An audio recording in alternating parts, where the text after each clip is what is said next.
This club's about winning trophies. I'm inexperienced in a lot of those things. 3-0. Can you believe it? Almost lost the cup and you win it. The new European champions, the treble, the dream come true for you. I can't believe it. I can't believe it. Football, bloody hell. But they never give in. And that's the winner. Welcome to the American Red Devils podcast. I'm John. I'm Alex. And we are bringing you the best Manchester United news from this side of the pond. Ooh, sir, how you doing? How you doing? Keeping the winning ways going. Getting an important 3 points in the group against Istanbul Basaksehir. Sir, 4-1. How you feeling? How you doing? I believe there's another Basaksehir in there. I don't think we've gotten the pronunciation right. That is no surprise here. But big win. The boys bounced back. Ole. Brave lineup. Amazing result. Manchester United of old, sir, beaten Basaksehir at home. I mean, like, big win. A big win. It's a must win, and they did it convincingly in the first half. It's what you like to see. Cavani playing number 9. We had Martial on the left, Rashford on the right. Donny van de Beek playing 8. I love it. Ole, finally some cojones here in the lineup, and a big win for Manchester United. I hope this gives him some confidence to play Donny some more. Absolutely. I think he played really well with Fred. An important win, like you said, secures our place in the group. Obviously, it adds momentum going into the weekend game. Braveness in the lineup, and the team basically, was done and dusted in the first half and let off the gas in the second half. We should put a lot more goals past this team. So the analogy that comes to my mind is still that Ferrari that, our 16-year-old kid stole and is driving around the neighborhood in first gear and doesn't know how to get out of because passes was scratchy at time. We had breaks that should have turned into goals that we often made the wrong decision and still scored 4 goals. Obviously, it's not a great team, but I just feel like we're just hitting, our potential, and now it's about consistency and really just breaking through the next level, which I know this team is capable of. No, I think you're right. It's putting it all together for 90 minutes. Now, I think we could have put it together for 90 minutes if Bruno Fernandes stayed on the pitch, and I think Manchester United with and without Bruno, almost 2 different sides, and I do think the sub could have been a little different. I like bringing in Matic earlier and pushing Donny into Bruno's position if you're going to take Bruno off. I think that was the sub because, I think Matic could shore things up and get Donny going forward. I think that would have been more effective. Ole decided to do it a different way. Obviously, we have 5 subs to work with. But I think either way, big win. I think I predicted 4-0, 4-1, sir. I was pretty close. We blew them out at home. And it's time to kick on to Southampton. The West Brom win, no one's going to remember that one, how we kind of eked by. But convincingly getting a Champions League win at home is important. Like you said, we got to draw PSG or RB Leipzig, sir. The group is still tight, unfortunately, because we lost Istanbul away. It is. So the PSG game next week is going to be a big one. They're all big games, which is the fun bit. I mean, you look at the schedule between now and the new year. Every game is important, whether it's a West Ham or a City. And it starts with the Saints down on the South Coast, sir, on the weekend. And is a huge game because, our track record, we'll go into it in a little bit, is not great in the league against the Saints. And also, they're playing very well at the moment. I think they're in the top 6, and they look good. Like, it's not just like they're in the top 6 because they kind of, fudge their way there. They're actually playing some pretty decent football. So they should not be underestimated. No, I mean, I think they're coming in with more momentum than we are in the league, at least. And it's time for Ole to play a brave lineup. We've been asking for that. I think this team that played Istanbul does a better job against West Brom. And I hope Ole, sees something here and decides to play Cavani up top, puts Van de Beek and Fred together again with Bruno. I like that. This is Manchester United. Attack, attack, attack. Playing the 4-2. The 4-2-3-1 and just putting Matic and Fred in the middle of the park and kind of sitting back. It's not really working. We got to kind of take it to a team, and that's what we should be doing in the league because we're kind of starting on the back foot. Yeah, and I love that combo of the two. Obviously, playing behind Bruno Fernandes, you have the work rate of Fred, right? And how good he is breaking up play. And then you have the creativity and IQ of Donnie, who's really good at stitching things up between the middle of the park and the front of the park. So I love the two working together. I don't think it would always work, right? Because if you played a really good team that you needed a little bit higher defensive work rate, maybe you'd sub in for McTominay, who's maybe a little bit better defensively than Donnie, but he looked pretty good. Like, he looks like an all-around ball player. I mean, he is a great signing, sir. The more I see Donnie play, the more excited I am about him long-term. And he put in a great tackle. And I think where he's really good is, just playing out the back. Donnie was great playing out the back. Fred, he gave away the ball in our own half. That led to some Istanbul pressure. I mean, that's the one thing Fred's got to work on. There's no shame in putting the ball over the top and letting Rashford run for it. I'd much rather have him lose the ball there than lose it in our own half. And I think Donnie was able to kind of release the pressure back there. And he put in some good tackles. So, who knows, sir? I think it's early in the season, and it's time to kick on from here. Quick PSA for the podcast. You can support us on Patreon. You can visit our Patreon page, www.patreon.com/AmericanRedDevils. We have a few different tiers, anything from $1 a month to $20 a month. We give away pins, stickers, shirts, and scarves. Find a tier that works for you. And shout out to our latest Patreon supporter, Patrick Burke. He is in the Sir Alex Ferguson tier. So absolute legend, Patrick. Thank you so much for supporting the podcast and keeping fan content independent, sir. The American Red Devils, we are for fans by fans.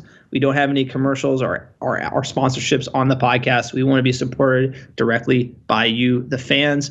If you're not a fan of Patreon, you can grab some merch in our online store, www.americanreddevils.com. Click on store. We have an amazing blog. So you're the editor-in-chief. Tell everyone how it's going there, americanreddevils.com. I mean, the American Red Devils blog is absolutely ripping thanks to its for fans by fans contributors like actually Patrick Burke, who just became a contributor today. So we welcome him not only as a Patreon member, not only as a veteran in the United States, but also as a new contributor for the American Red Devils. So we appreciate that. You can join up. Send us an email, americanreddevils@gmail.com. Let us know what you're interested in, and we'll take it from there, sir. A lot to cover. United Universe is deep, sir. There's a lot going on these days. No, absolutely. And that's what the podcast is for. We want to showcase fan perspectives, the biased perspective on the couch. We don't need Ed Woodward or Neil Ashton telling us what to say. We want to create the platform for you guys, the fans, so we can share it together. And www.americanreddevils.com. We have some great fan contributor content. If you want to support the podcast, you can't part with some cold, hard-earned cash. Drop a review on iTunes, 5 stars, some cheeky banner. That is how everyone finds us these days. We're also doing sticker giveaway. If you drop a review, screenshot it, email it to us, americanreddevils@gmail.com. We will ship you a new sticker, sir. We have the new badge logo designed by Stanley Chow. We will be shipping those out. So drop a review on iTunes. Get yourself a sticker. It goes a long way to support the podcast. Only takes a minute, sir. Only takes a minute. Only takes a minute, and it's free. And you know what? For us, it's priceless. So if you can do it, it goes a long way. Like John said, if you can't part with cash, it's free. And for us, it's a huge boost. So we appreciate all our fans around the world listening in, listening out. And now, sir, we got football. We got down to business because we got a lot of games coming up. Absolutely. Let's jump into this match recap. Sir, it was Manchester United 4, Istanbul Basaksehir 1. It was obviously at Old Trafford. It was the Champions League group stage, week 4, sir. That lineup, let's talk about it. We're talking about Dave saves in net.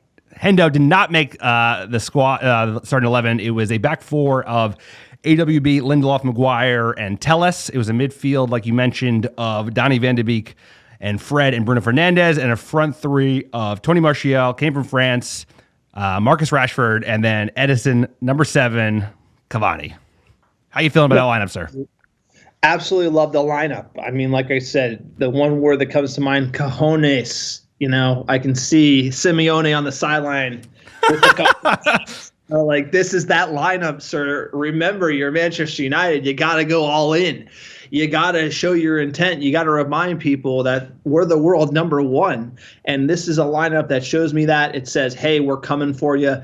Donny van de Beek playing at 8 in the midfield, 2 with Fred. I love it. Fred obviously is going to shade defensively. Van de Beek going to open things up with Bruno Fernandes. And then Cavani coming in, number 7 at 9. And I love playing Rashford on the right. And he played well, got the penalty, led to a goal.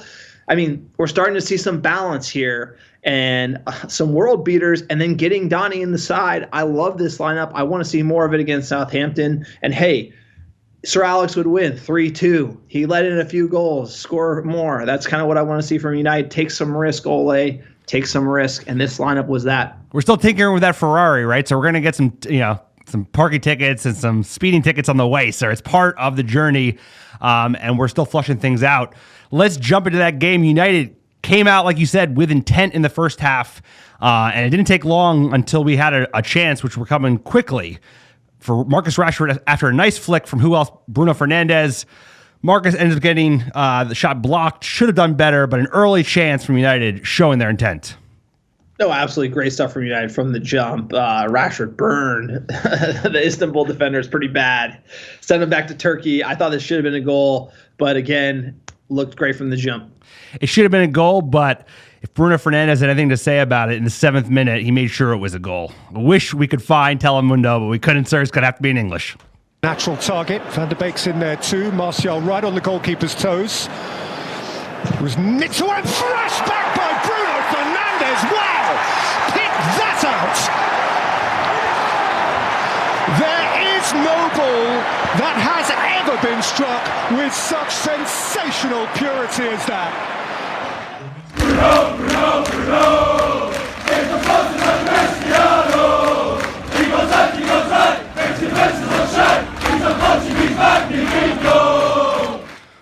Whoo, sir, Bruno Fernandes. I knew he had that in his locker. I just haven't seen it in a while. Everyone's talking about this guy being apparently a penalty merchant. Take that. Absolute laser from Bruno Fernandes. Absolute class. I mean, wish you could clone him. Wish we could have a few more of them on the pitch. It gets better and better. Bruno stock. Bye all day, sir. I can't say better things about Bruno Fernandes. Without him, where would we be? Where would we be? I mean, Ole would have gotten sacked most likely, which is very unfortunate. But Bruno Fernandes, we've talked about it a lot. You can use all the analogies you want. Probably definitely the best signing we've made since RVP. Best signing since Fergie's left, without a doubt. And he just keeps getting better and better. You said we want to clone him. I don't know if you can clone Bruno Fernandes, sir. He's so unique. But after that goal, United was starting, I hate to say that word, they were starting to purr a little bit. In 12th minute, Rashford actually scored a great goal. Hold on, don't say that. I have to. They were purring. For like 20 minutes, we looked like top-notch football, sir.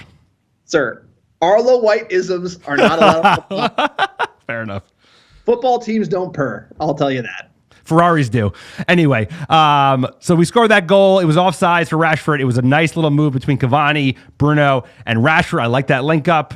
And then in the 14th minute, Bruno taking another pop. Goes just wide. The keeper almost got fingertips on it, but he didn't really need to because it went just wide.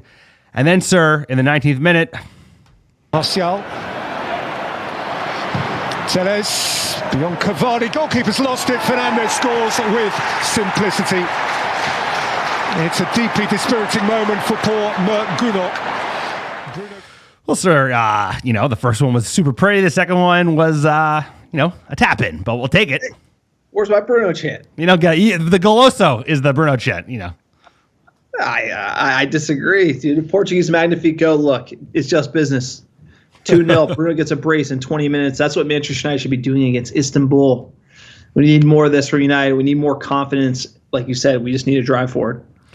Absolutely right, sir. Bruno is that heartbeat of our team. And then a little bit of a let-off. And then in the 35th minute, Rashford down the wing. Here's Marcus Rashford, and he is onside, and he's bearing down on goal, and he got a nudge from Bolingoli, and Manchester United have a penalty. So Lindelof was very clever in just playing it over the top. Now, there's a debate as to whether VAR will have a look at this and deem it offside or not, but he just delayed it, waiting for the contact from Bolingoli, who obliged, and he didn't need to. He didn't need to go there. And because it's not an aside and it's into his back, he was always likely to get. VAR, by the way, is Portuguese, João Pinheiro. And he was onside, and it is a penalty.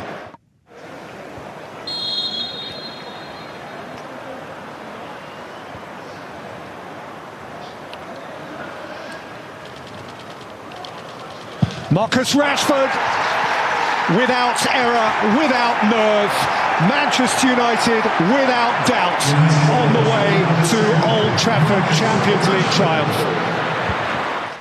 Sir, how much more can you say about Bruno Fernandes? You know, he's on a hat trick, has a chance to take his penalty, make sure Marcus gets his goal. What do you make of that? Sir, as fans on the couch, we're always reading the tea leaves. You know, we can tell you, hey, Pogba, those comments with the France team, and then you see what happens here. Rashford gave away the hat trick before. I think he let Martial take the spot kick earlier in the Champions League, and then Bruno giving it away here shows the character of these guys. Maybe there's a reason why Paul Pogba's not in the lineup. You got to be part of the team. You got to be unselfish, sir. They are playing like a team, and it's going to be hard for him to get into this team because if you look at what Ole Gunnar Solskjaer is looking for, it's nonstop work rate, you know, from whether it's Cavani or his defenders. So he's going to expect Paul Pogba to run nonstop. Anyway, after that penalty, it was actually a free kick for Istanbul that had the better chance. Ba got his head on it. Probably should have scored, to be honest. Almost had a free header. And then that tackle that you mentioned during the 40th minute, it was a great tackle from Donny at the edge of the box just to clear it off after a little bit of a dangerous moment for United, but just showing his versatility, just going forward as well as defending. No, absolutely. I watched all the YouTube highlight reels with all the techno music when we signed Donny van de Beek. He's got a tackle in him. Wasn't surprised to see this. Love it from Donny. It was great to see. And then the 43rd minute, great ball from Rashford finds Bruno, but unfortunately the keeper came out well to stop him. And then in the 45th minute, another great chance for United on the break with numbers, but Rashford unfortunately picked up the wrong pass. So that basically ended the half. It was 3-0. The 45th minute opportunity. It was a big chance. Big chance. Bruno's to his right. And he doesn't give it to Bruno. He's looking for Cavani because it's 3-0. If it was 0-0, I think that ball goes to Bruno. I think there was some calculation from Rashford. They were up 3-0, and he tried to stretch it. But that was poor. I think the pass was to Bruno either way, you know, because there's no defender in front of Bruno. That was after the space was, even if you cut back. But that being said, that was a good chance. There were a lot of good chances. Bruno probably would have found Cavani, right? That's the thing. Exactly. Right? Yeah. But we needed that goal. Going into halftime, sir. You're Ole Gunnar Solskjaer. What are you saying to the boys? Look, this is what I've been talking about. We saw it from Project Restart, when you got a ton of games back to back to back, you need to get the all-stars on. They need to finish teams off early. You need to get them off. I think you need to sub players. We have known injuries in the squad. We did see the sub. Tuanzebe comes on for Lindelof, who's had ongoing back issues. I think you got to rest Bruno. I think the order of operations Ole ultimately got wrong, and that caused that lull. But I would like to have seen Bruno probably come off at halftime, McTominay or Matic come on for Bruno, have them drop in, then give Donny a show at 10 in the second half. Why not? Yeah, I tend to agree. I would have liked to see Bruno come off at halftime and have Donny push up to 10. Ultimately, that's not what Ole ended up doing. We looked better when Donny was at 10. We did. You know, things were going wrong, and then Donny moved to 10. He brought on Matic, and, you know, it was over. No, it's true. It's once Matic came in for Martial, and Donny pushed up, we started getting effective in the last 10 minutes, obviously scored the goal. We'll get into it in the second half. Tuanzebe came in for Lindelof. I don't know if it was an injury or Lindelof just needs a rest. I know he was working on a back injury, but hopefully he's okay, sir, because he's been playing well with Maguire. They're looking like a very solid center back pairing. We're not talking about the defense a lot. That's good news. Exactly right. Jumping in the second half, Bruno in the 49th minute fed Cavani with a great ball. Bruno all over the pitch as usual. Probably should have shot first time or passed back, so Cavani should have done better there. And then 50th minute, Dave saves, huge low save from the Spaniard. Just making sure that United is woken up because they had a couple of moments. We certainly turned off a little bit at the beginning of the second half. No, absolutely. And it was in the 59th minute, the triple sub, Greenwood, James, and Williams for Rashford, Bruno, and AWB. We were already kind of in a lull, 3-0. We need that intensity. You can't let it go. Istanbul, they can make a comeback here. And you thought these three subs would give us the energy, and they actually kind of went the other way. Yeah, I did. I think we rested on our laurels a bit. In the 62nd minute, Maguire had a really good free header, but he blasted it over from a corner. And then things got a little bit interesting in the 75th minute, sir. It's Turret who hits it. De Gea gathered it from behind the line. And Istanbul Basaksehir benefits from a good vibration. Sir, there you go. Goal line technology calls it in from a free kick. Game on. It's Basaksehir. Sir, Basaksehir. Call me corrected. I'll make sure to get it right next time. Basaksehir. It's I knew we didn't have it right, but Definitely. this is our last game against Basaksehir, so I think we're good. Look, good kick. De Gea could have been better to it. He's been flawless. He had that good save earlier. I don't blame him. You know, they get a good free kick. The boys need to wake up here, but they didn't. Right, that was the problem. 80th minute, they hit the post, and it wasn't until the 82nd minute when Matic came on from RCL, things shored up. I think that was always the move. For some reason, Ole kept Donny in the 2. I don't know why he did that, but we definitely need this change with Matic. No, I agree. I mean, I like his subs today in general. This one probably could have been done like 10 minutes earlier. Probably would have avoided that goal in the first place to have Matic in. Maybe he didn't want to use him. He's saving him for the weekend. But yeah, I agree. A little bit slow. As soon as Matic came in from RCL, much more assured, far fewer chances for Istanbul going forward. And then, sir, in the 92nd minute, get the Welshman a goal. Cavani, Van der Beek, now here goes Greenwood. He's got James inside of him. It's Greenwood, it's Daniel James, it's 4-1 Manchester United, home and dry. Sir, a very nice goal for Dan James, but a nice team goal as well. It was good link up, and this is not the first team at this point. So starting to, develop an identity that looks like Ole ball. Ole ball. This Van de Beek ball. That pass from Donny Van de Beek. I mean, Cavani kind of puts him. It was a tough position, and he was able to spray that pass. The decision making there. He just rewatched this play. Donny Van de Beek, he's doing things like that, opening teams up in that position. Unbelievable. And that's him at number 10. So I think we need to try the like-for-like switch out Donny and Bruno. I think that's got to be a thing. We have tons of fixtures. Say West Ham, Donny's going to start as number 10. But he's pulling that out of his locker, sir. That's Bruno-esque. That pass is unbelievable. Sir, he's a player. I mean, you watched this game today, and this is the most exciting game to watch, Donny Van de Beek. This was not a great opponent, but you saw him all over the pitch going forward, the defensive work, and then actually getting to play the 10 at the last bit. He's a great player. He's only going to get better, and he's totally a United player. Like, wears his heart on his sleeve, technically gifted, high work rate. What's not to like? No, it's just the things he does on the ball. It's like, I'll tell you what, when Fred gets the ball in the same position, it's kind of like that the blooper music starts playing. You're worried about the touch, you're worried about the pass, the decision-making. Donny, it's just silky smooth. I'm never worried with Donny on the ball, tight positions, picking a pass. Like, he's so calm, makes it look so easy all around the pitch, sir. I mean, I can't say better things about Donny Van de Beek, and obviously Bruno Fernandes had a hell of a game, but Donny's right up there for me. I mean, just the potential of the player is what gets me so excited. I'm with you, and I think the potential of that midfield as well. I see we'll finish up the game. 94th minute, United had a break. Greenwood had a good chance, and that was basically it. All she wrote, 4-1, but just closing out the Van de Beek. I agree, sir. He can play all over. He might be taking Paul Pogba's spot, in the second player in the midfield. It doesn't look like he's going to be taking that position away from him anytime soon. 10 is obviously done and dusted with Bruno. Best number 10 in the league.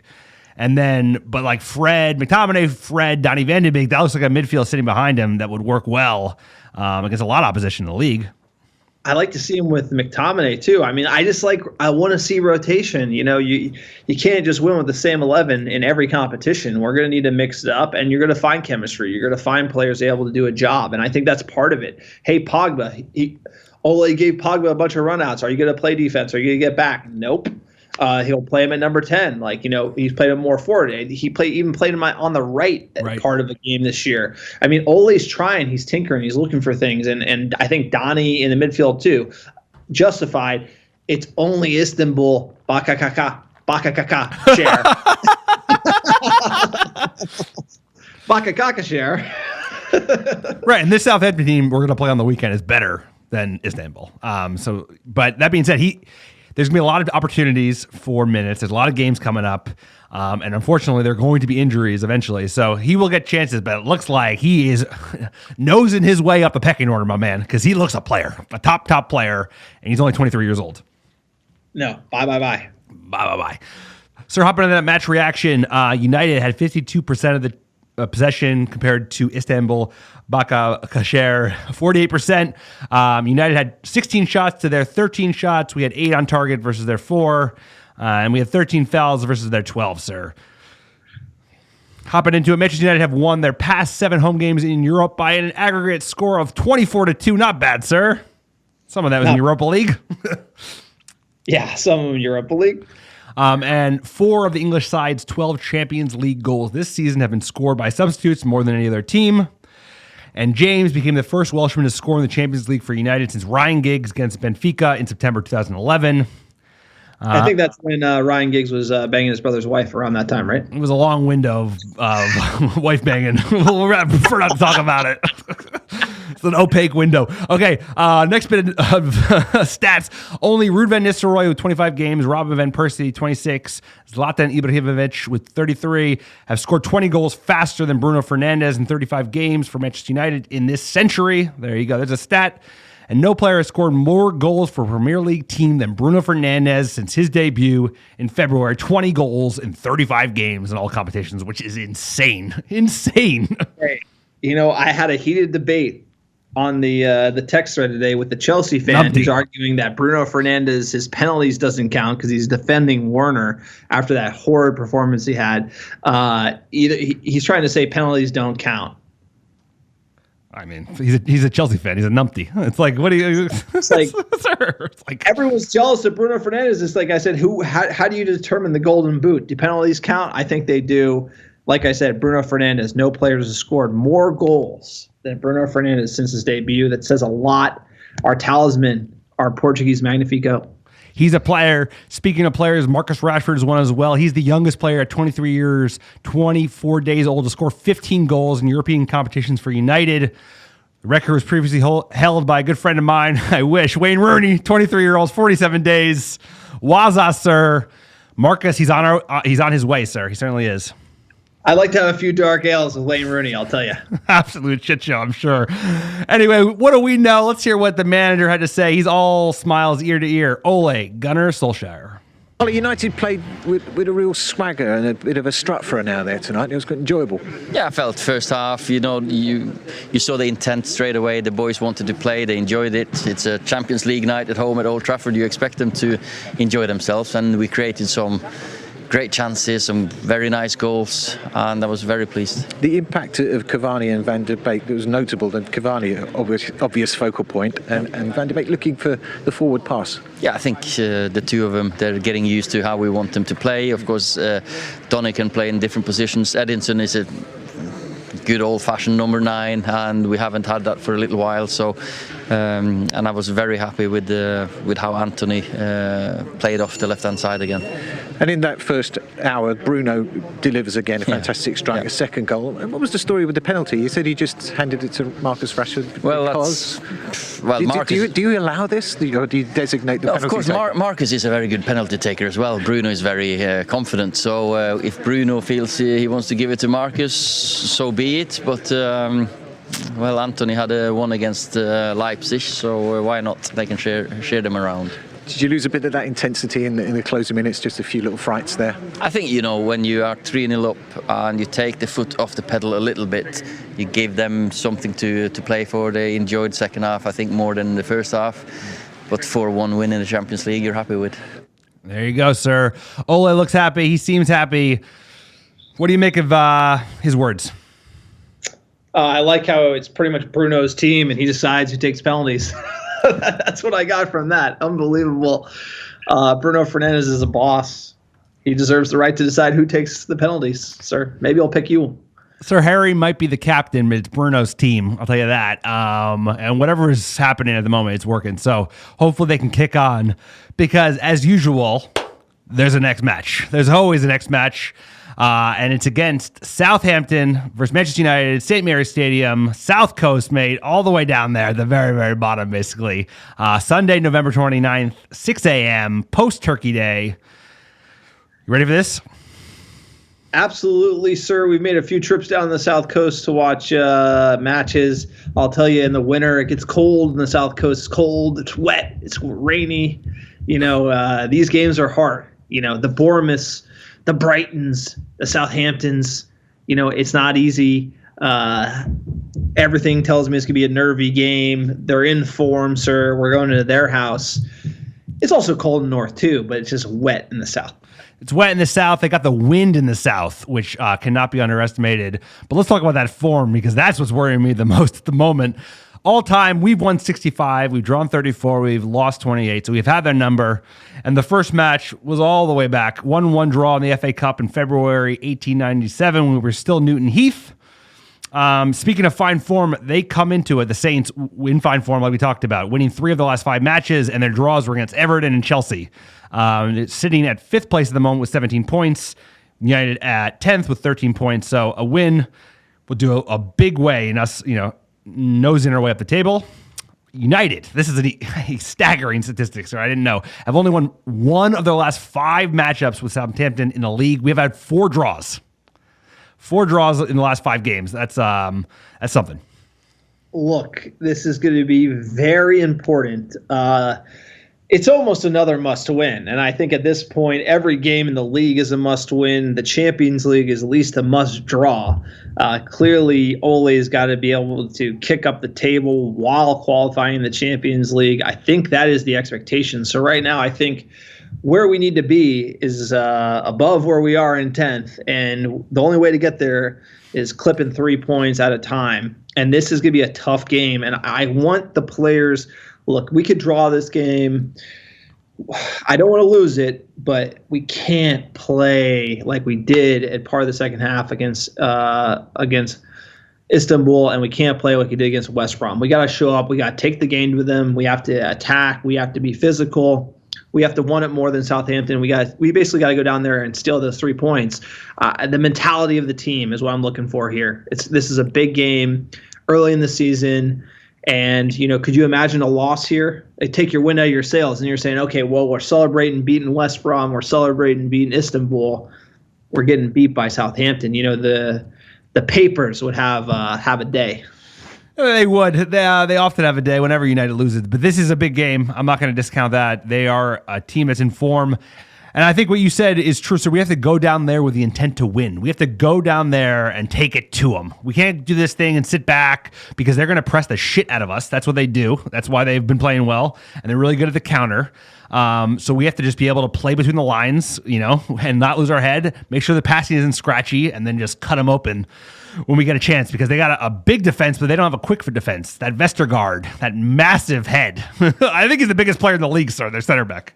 Sir, what percentage of Neanderthal DNA you think he's got in it? At least he's Nordic. He's old Viking, bro. Like old Viking.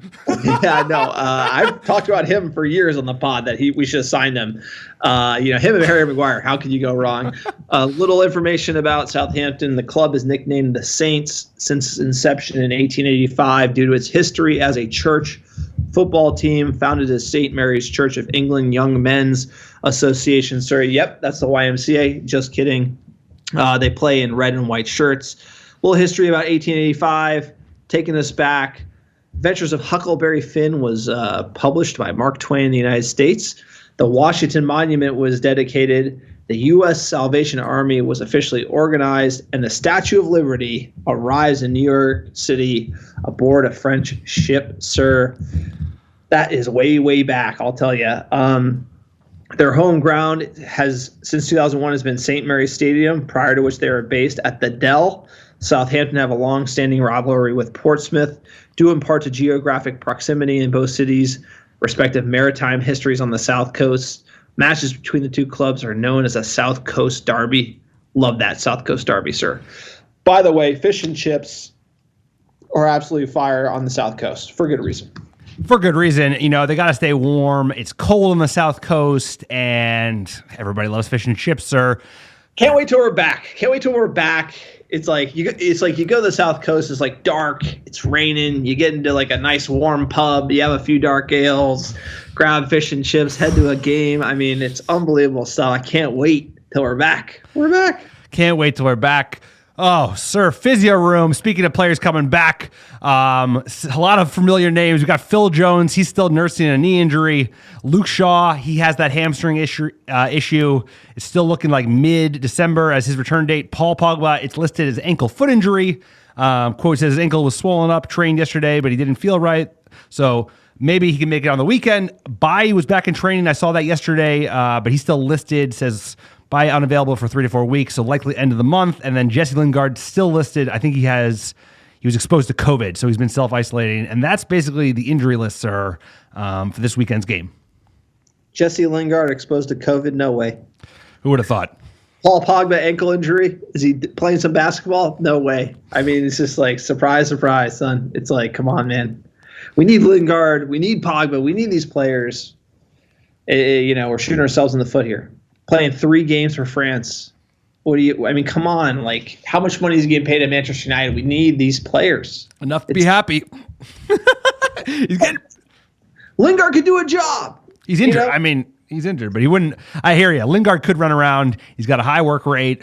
Pogba. You get a lot of money. Isolate. Anyone else on the team get exposed to COVID? No, just Jesse Lingard dabbing, buying some new jeans down at Piccadilly, bro. Come on. Sir, who you got in your lineup? So you know it. I mean, come on. This is a perfect time for Jesse to fight for his spot. That's true. Just like it seems I'm watching the same movie. I'm watching the same movie always with these guys. Lineup. Given those the injuries, sir, I'm going to say Dave Say's world number 1 in net. Wan-Bissaka, Maguire, Lindelof, Telles, Fred, McTominay, midfield 2. Bruno at number 10. Rashford on the right. Cavani at number 9. Martial on the left, sir. That's how we're doing it. So this is who I got. It's got to be Dave Say's in net. Who else? AWB, Lindelof, Maguire, Telles, McTominay, Fred, Bruno, Donny van de Beek, and then Rashford and Greenwood up front. So I'm playing 2 10s. See how that works out. What is that? 4-2-2-2? I think they're playing like a 4-3-3, and maybe like Bruno and Donny switch. But I'll likely got that formation wrong and lineup wrong, so it doesn't even matter. But in my mind, it's a 4-3-3, and they're taking it at the Saints, sir, in the South Coast. So who plays in the? So Fred plays in the middle of the park, and then Bruno plays on the left. Yeah, sure.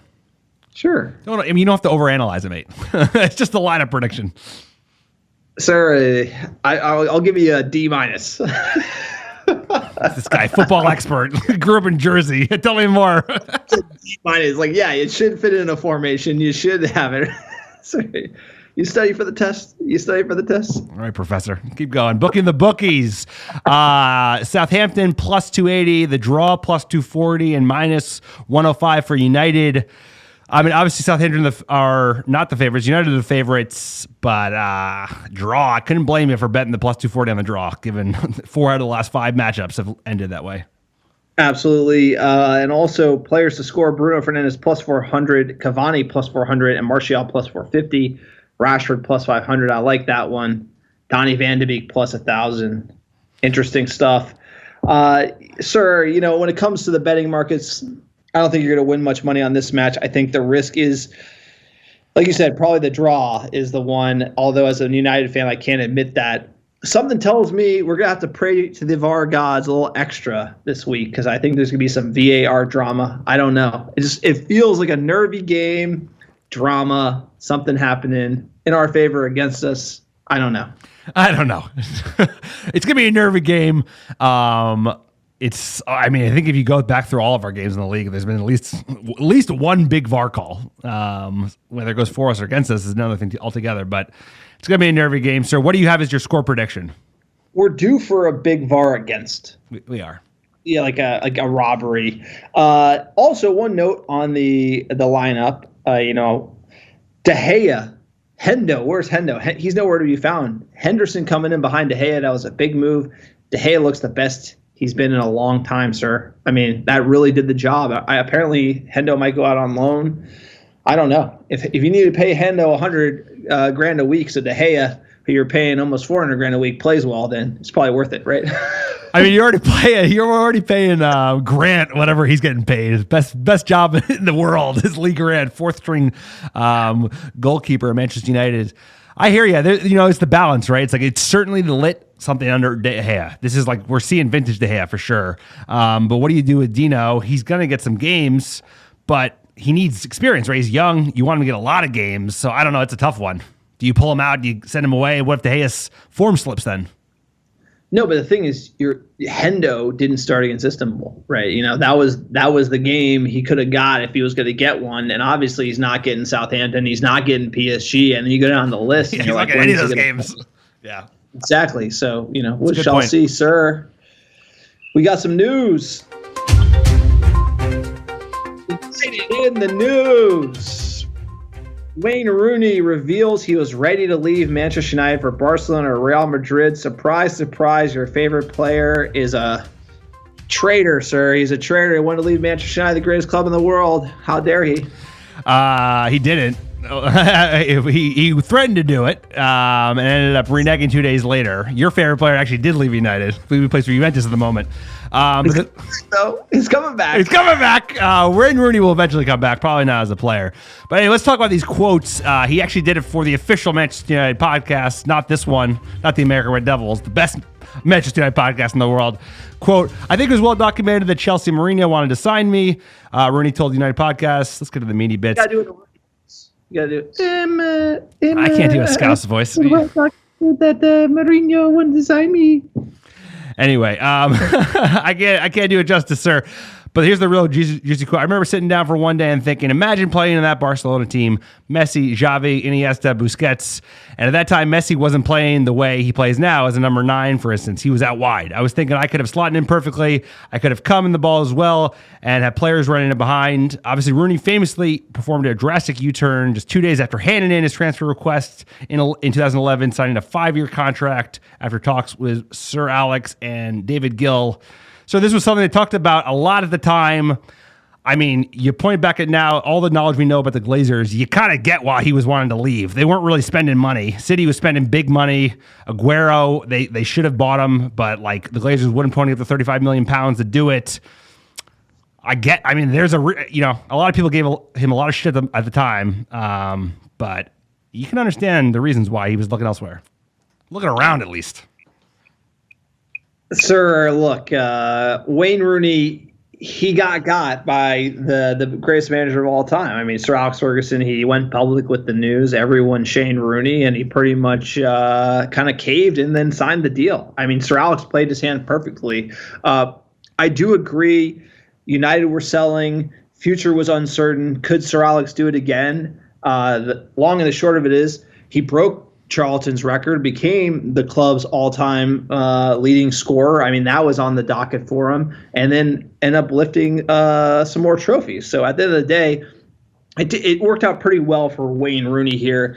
But I think there's always a bitter taste in his mouth because the way Sir Alex kind of went public with the transfer request and flipped everything on him.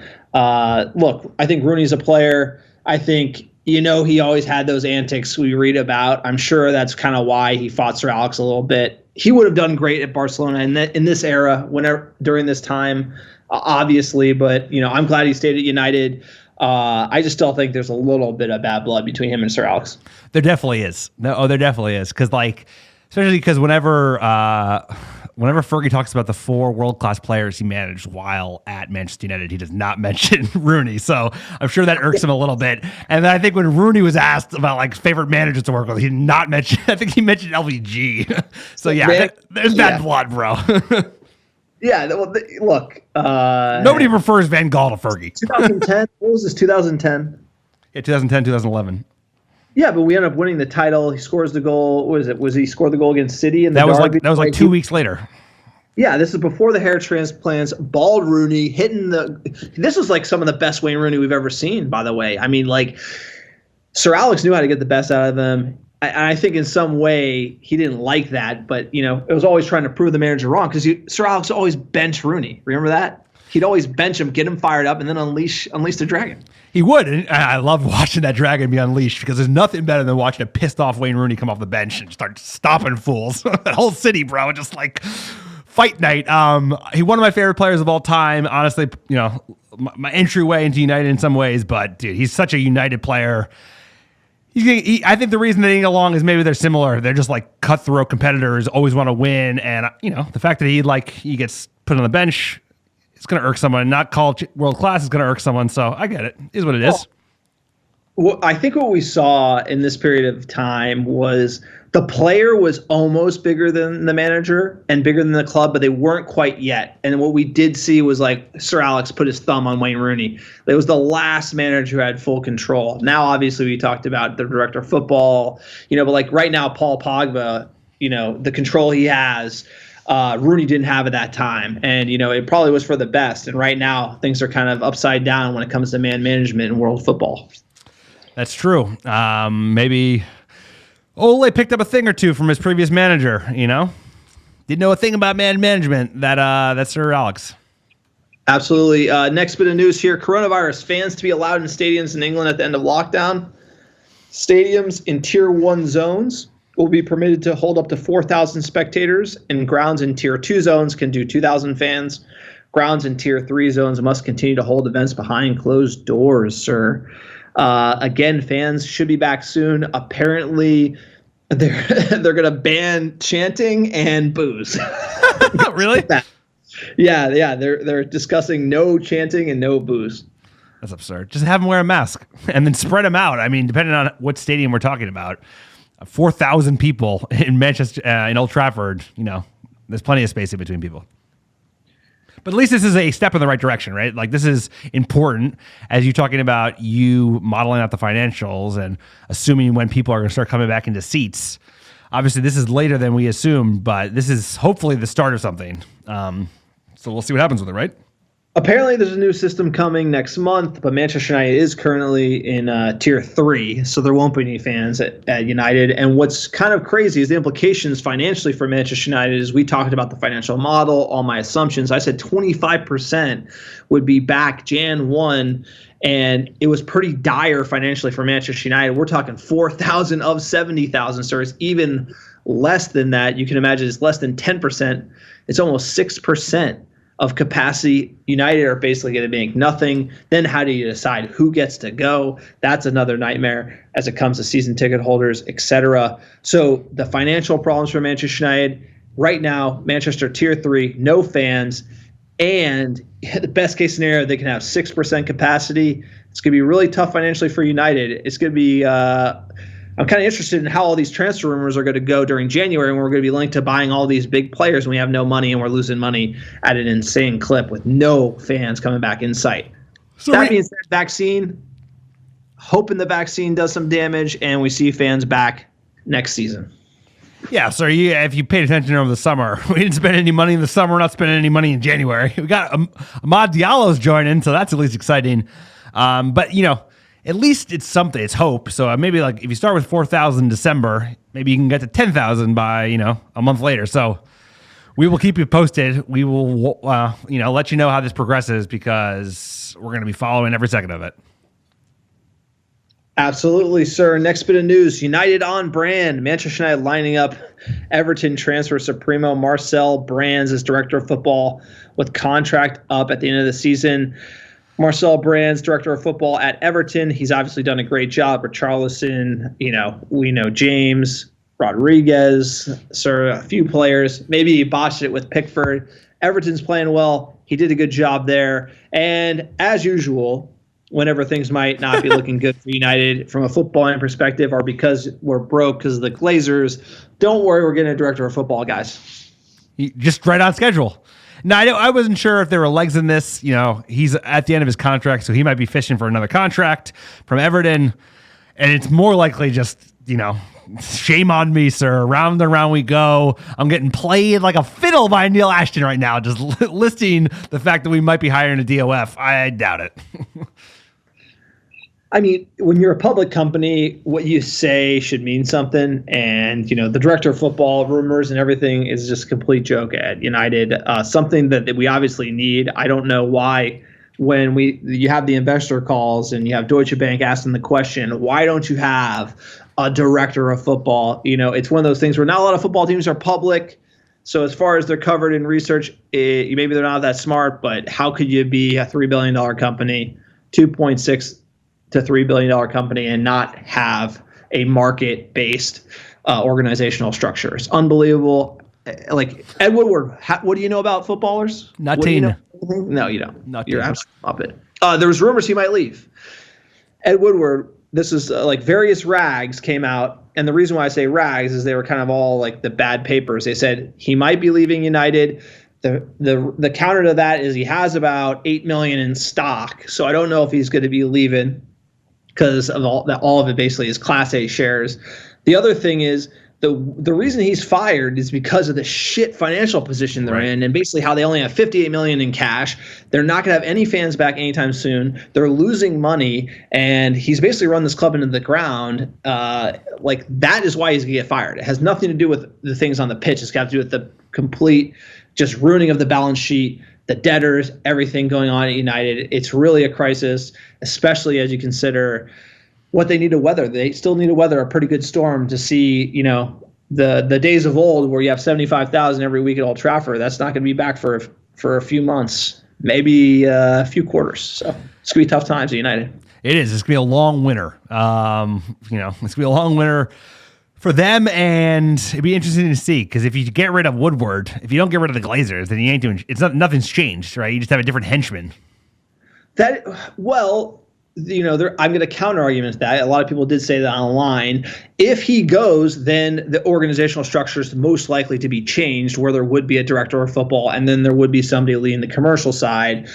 Then who sits on top of them is kind of the real question. I would hope that Woodward leaving would be a changing of the guard, so to speak, and running the club in a different way. Obviously, the Glazers we need to get rid of, but having a director of football with the Glazers would probably be better than Ed Woodward plus the Glazers right now. Still not great, but it is an improvement, and hopefully we'll get the Glazers to sell sooner because United do better. It would be an improvement, because there's just so many like fumbles from Eddie that you would have to imagine, even curtailed financially, directionally by a family as disconnected as the Glazers and as greedy as the Glazers, it would certainly help, because it's just like keeping the cut, make sure the youth and academy players are renewing their contracts, getting appropriate, like first team contracts, renewing like the Herreras of the world so they don't leave on freeze and all that stuff that like a normal football club is doing, and we seem to, not be able to do. Igalo, Cavani, any other old strikers? Any other old strikers we can pay to do nothing? Demba Ba looks like he's ready to join. Even Henderson's another one of those. I thought Hendo, that wasn't the move. I disagree with that one from Eddie. It did get the best out of Hayes. Who knows? We shall see, sir. Fan questions. Thank you for all the hot banner on Twitter. We try to get to everyone's questions here. At Burkett Mets. Quote, I think that starting 11 is a great pick to play against teams that we don't want to park the bus in the league. Donnie is a good pick for that role in those matches. Creative, but energy on defense. I'm standing by Paul Pogba. I wish he worked as hard in the pivot as Fred, McTominay, and Donnie. Don't we all? Don't we all wish Paul Pogba did? And I'm a huge fan of Paul Pogba. So I had the jersey. I gave it away. He started playing better. But there's a video of Lampard talking about Paul Pogba, and he just said he makes too many mistakes in the 8, and then you got to play him at 10, and does he create enough in the 10? And so then where does he play? And I think Lampard, I hate Chelsea, is a video from a few years back, talks about he sees the mistakes that he makes on the park, and as a midfielder, Paul Pogba is more skilled than him, but positionally, how many penalties has he given away? How many balls, like in our third of the pitch has he given away led to goals? Like Lampard talked about, do you need to be doing skills in your half of the pitch? Like that's not what you need to do. Like you need to get the ball away. And those are the valid criticisms of Paul Pogba. And like I said, he's going to go somewhere else. He's going to win Champions Leagues. He's going to do great. But at United, for some reason, it's not working out. It never worked out, and we wish him the best. He can leave as early as January, sir. I think there is, X-Files music. We're gonna get that on the pod. Paul, we beat Southampton, sir. We get streaky. We start playing always at the wheel. Pogba will slot right in, and we'll look really good doing it. You know what I'm saying? So goes the team. He's like a passenger on the train. Like if this train is moving and we're playing well, Pogba will come in. He'll he loves the vibes. He'll jump in. He'll play well, and we could kick on to something great. I really do think that. But Paul Pogba is not like Bruno in the way that he's going to drag us there. Yeah, maybe. I don't know. Maybe. But like based on the performances everyone's putting out, Dan James, Cavani, I don't know if he has that work ethic to play on this team, dude. I just don't see it. Like maybe against the smaller teams where he can just pull the strings and doesn't have to work as hard defensively. But he's not more creative. He's not better than Bruno Fernandes, right? Like offensively. And if he has to do a lot of different jobs in the middle of the park, he's not as good as some of the players that we just mentioned. And McTominay defensively work rate, Fred work rate, and Donny going forward and back. So it's hard, sir. I mean, also he doesn't want to be here anymore. So it's like we all love Manchester United. We don't want to have to like convince someone that they should want to play for us while they're getting paid $25 million a year. So it's hard for United fans because like a lot of us, we all really want Paul Pogba to do really great for this club, but it's very clear that it's not going to work out. And it's just like it's all about moving on now at this point. It's over, dude. It's over. There's no way. It's over. It's over. It's over. The ship has sailed, man. It has. There's a chance. There's a chance. Just wait for the blue hair. Just wait for the blue hair, sir. At IC1 on Twitter, quote, really good win. Lads played 75 minutes of great football, but had about 15 minutes of poor play that led to that goal. Overall, really happy with how we played. Very happy for Dan James to get his goal. Absolutely love that. At United Dondo, quote, Donny and Bruno need to start against weaker sides together. Ole needs to improve with his subs. Why don't we play with intensity all match, sir? Great tweet. A lot of people saying Donny and Bruno against lower opposition sides. Yeah, and maybe Donny's like the upgrade from Mata. You pairing these two creative players together. Obviously, I think we all know how good Mata can be, and his passing is awesome. But like Donny's a different type of player because he's quicker, higher work rate, can play all over the pitch. He's bigger, better in the air. So that could be a total upgrade. I love the fact that creative players combining off of each other. Sky's the limit, sir.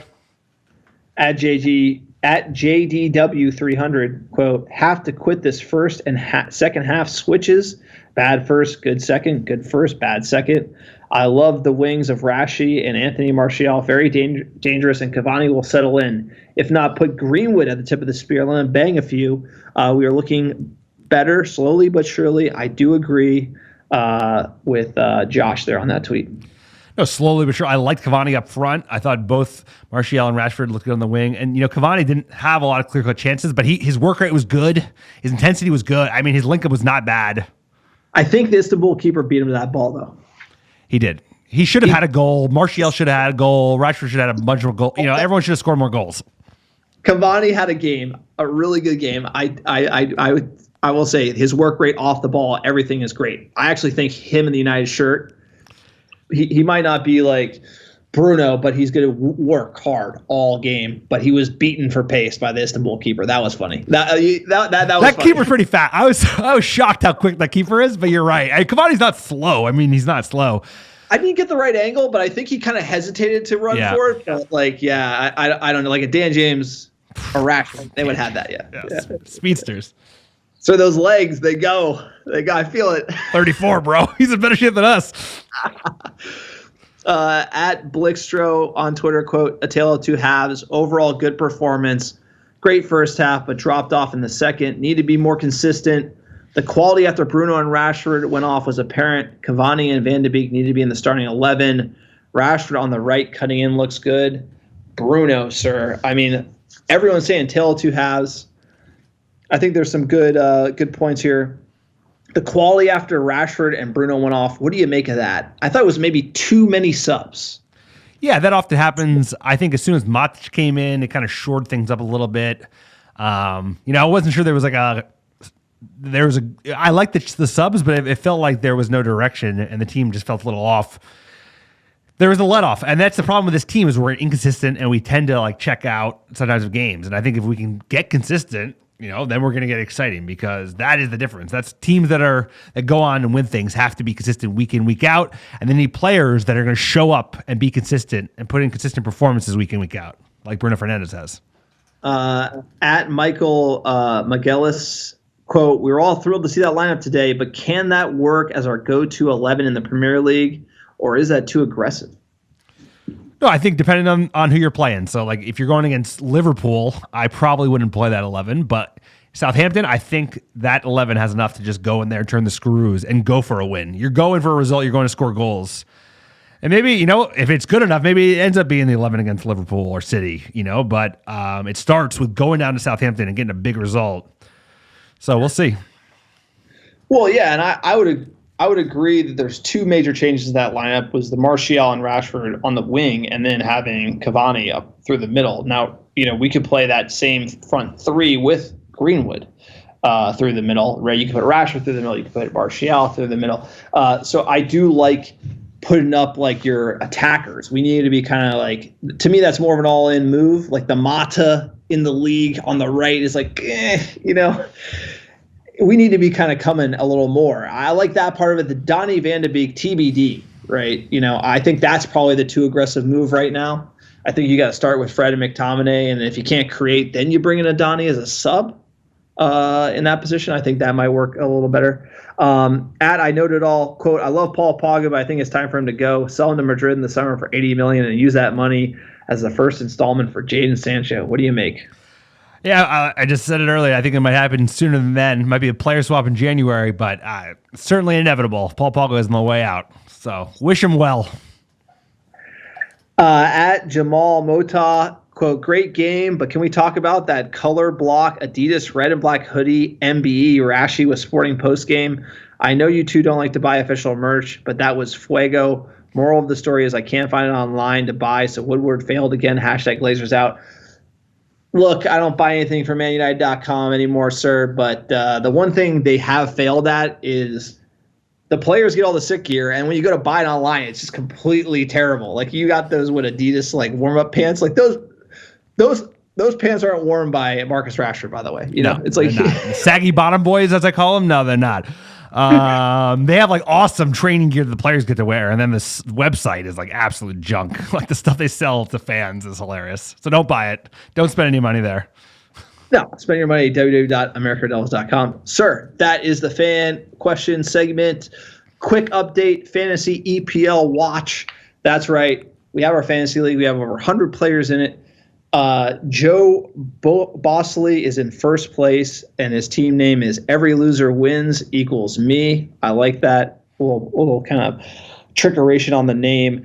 A little update on kind of where we stand. John is in 15th place. I'm fighting for the top, sir. I want to win that Tony Martial autograph photo. Alex is in 81st. So if you ever doubt our footballing knowledge here on the lineups or anything, just look at the fantasy standings. Yeah, there you go. It's all decided in fantasy. Sir, you're 81st. Let's add like 120. There you go. Well, what can I say, sir? You're doing better in fantasy at the moment. Little banter here. Any comments? No. I got Maguire in my back line. I got Rashford and Bruno. Bruno's my captain for a long time. The big thing is I've had United players for so long. That's why I've sucked, because United's been like pretty inconsistent in the league to start with. So once they start turning it on, I think I'm gonna start climbing that table, mate. Yeah, once Harry starts heading in those goals. Which he's going to. That's why I picked it, because I think he's starting to play very well at the moment. Like he looks in good form, so he should be scoring soon. Sir, I'm rocking Bruno as well. That's like the only thing you got to do. I mean, what other United players do I have? It's just Bruno. That's it. That's why I'm probably higher on the table than you. There you go. All right, that's been the podcast. Alex is a little salty about his fantasy team. Doesn't want me calling him out about it. Well, this guy's in 15th and like talking big game, like he's won the title. like he's having a run at the top, bro. Call me in a month. Yeah, having a run. It's like November, mate. It's like 9th Thanksgiving. 10%. All right. Top downloads. You want to rub in your freaking 15th place? I'll tell you. Enjoy it. The wife's poking her head in. This guy's like rubbing the salt in on his fantasy league. Sir, I always try to get you a little salty at every pod. 81st, that's definitely relegation. I'm competing for European football. So, yeah, you're in Europa League, mate. Congratulations. We can end on that note. Look, American Red Devils, for fans, by fans. We try to get you a pod after every single match. We did this one virtually. Thank you for putting up with the audio. Ideally, like to do in the bunker, but because of the crazy schedule, we'll just be getting pods out after every match. We'll do a few virtual. If you'd like to support the podcast, there's no sponsors. It's completely fan supported. That's how you want to keep it, so we can have authentic perspectives here. We can laugh at Ed Woodward and the lot. If you want to do that, support us on Patreon, www.patreon.com/AmericanRedDevils. Go to www.AmericanRedDevils. Click on store. We have some merch there. Drop a review on iTunes. Check out the blog, sir. And we had some great downloads last 7 days. Give us our top 10 cities. Sir, it is a freedom forward list. Ooh, but we got Oslo at the end. I love that. So starting up top to bottom, number 1, how you doing? Roswell, Georgia. Number 2, Lee Summit, Missouri. Morganville, Jersey. Waco, Texas. Charlotte, North Carolina. Union, Missouri. Chicago, Illinois. Hotlanta, Georgia. Houston, Texas. And last but not least, Oslo, Norway. Appreciate all the downloads. Appreciate all the American Red Devils listening week in, week out around the world. Hope all the Yanks out there enjoy their Thanksgiving on Thursday. And then we kick on, sir. South Coast, battling the Saints for a big 3 points. 6 a.m. wake-up call, sir. Better work on that fantasy team. This guy getting relegated this season, as always. We kicking a blue.